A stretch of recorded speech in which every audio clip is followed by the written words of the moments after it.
I think the company is the foremost technology company of our time that is producing a delivery system that makes it so that you subscribe to many different things. I also think, by the way, that one thing that's going to come about this quarter is you may actually see Apple Plus play a bit of a role.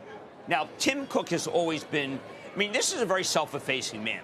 Even if Duke wins the tournament, I do not think he will say that Duke's the best team. Whoever Duke beats, he will say was a great team, because that's the way he plays. Suppose Eddie Q will trash talk anybody who's number two. But I do think that that when you watch some of Apple Plus programming, you see where they're going. The revenue streams here are just, you have to have things backed up. There's many things that I find I take in Apple. I read, and by the way, the App Store, forget it. I just buy it in the App Store. I just am sick and tired of trying to go to I bought a newspaper, British newspaper, in the App Store because I couldn't figure out how to do it on there. It's called consumer friction. Yes. We don't like it. I'm an App Store guy. I look at when I was into Street.com, I started the company and I wanted it to be all up Apple because I couldn't get through our own. Forget it. Apple's really easy. And they have my card. I did it yesterday. My credit card by American Express was hacked, okay? I'm in an Uber. $270 to go around the block. What is that about? And I just feel, I'll put it on Apple Pay. What the heck? Yep, it's definitely right there. I actually thought about you yesterday because you've long said, own it, don't trade it. Yes. But this last 2 weeks, where if you sold into weakness, the doors closed on you almost immediately. Well, that often is what happens. Here's your hat, what's your hurry, and don't let the door hit you on the way out. The people who don't like Apple continue to think that it's a handset story. They don't understand it's a holistic story. Now, one of the reasons they don't is because, to some degree, Apple just says, look, can't you figure that out yourself? You mean no owner's manual? Yeah, think about what you do. You go on, you use the App Store, but there's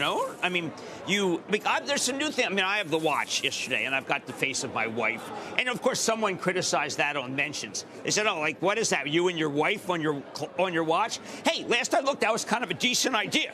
No, it's got to be me and my girlfriend. No, I don't have one. Me and my children, I like this. But what matters to me is that they give you choice like you wouldn't believe. Right. And that's what he talks about. That's what Tim talks about. And that means customer satisfaction is really great.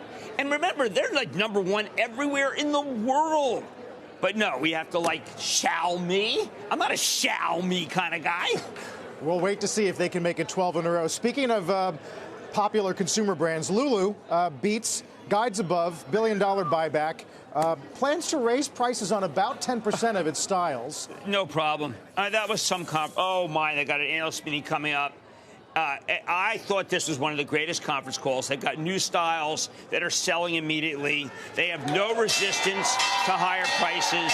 It was a tour de force conference call, and I think the people who sell that are just going to get bushwhacked. I really liked it. Don't forget, they're going to talk positively about the mirror. It had been Black Mirror until now. I think that maybe Mirror is going to be good. You know what? When it first came out, when the numbers first came out last night, people sold it 9 ways to Sunday. Yep. Because they simply didn't understand what was going on with the outlook, because they shot first and then they asked questions later. And by the way, if Robinhood, if they open up longer hours, people are going to be short Lulu and then not wait for Calvin McDonald to talk about the unbelievable spring outlook. He's amazing. Yeah. That stock can go higher. Remember, that stock was at 485. It's at 360. I loved that conference call. I felt very good after I shot Calvin a note. It's really almost the highs for the year on Lulu. Going to take you back to the first week of January. Matt Boss got that right. Doesn't quite get to the 200-day. Now, PVH is not going to benefit similarly, although they beat and revenue was ahead. I don't know. PVH is so down and out that I'm not sure how bad. I don't think it's going to go back to its low. The problem was that they really didn't. Tommy Hilfiger domestically was not that good. They also have a cotton problem. Cotton's expensive. But Stefan Larsson is a man of great mystery. He's not come on. It's not like Manny Chirico. He used to come all the time. I'd like to know more about PVH and what's really going on. Also one of the most leveraged names to Eastern Europe. Yes, it is. And Europe was actually quite good versus the United States. I was surprised the United States. It was almost as if somehow traded. Macy's is a big PVH play. I think Macy's is having a good quarter. So I found it mystifying that the United States was so weak. And I think that it's time for Stefan Larsson to come on air. Manny never missed a quarter ever since when Mad Money started. He was a regular. Yeah, Manny. He was a regular.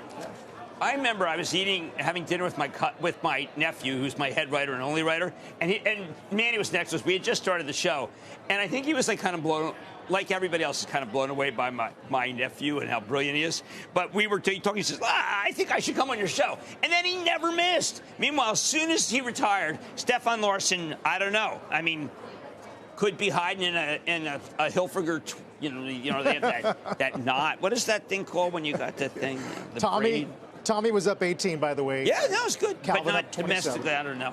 And look, Klein is good. I really root for these guys. And the reason I root for them is that they are American.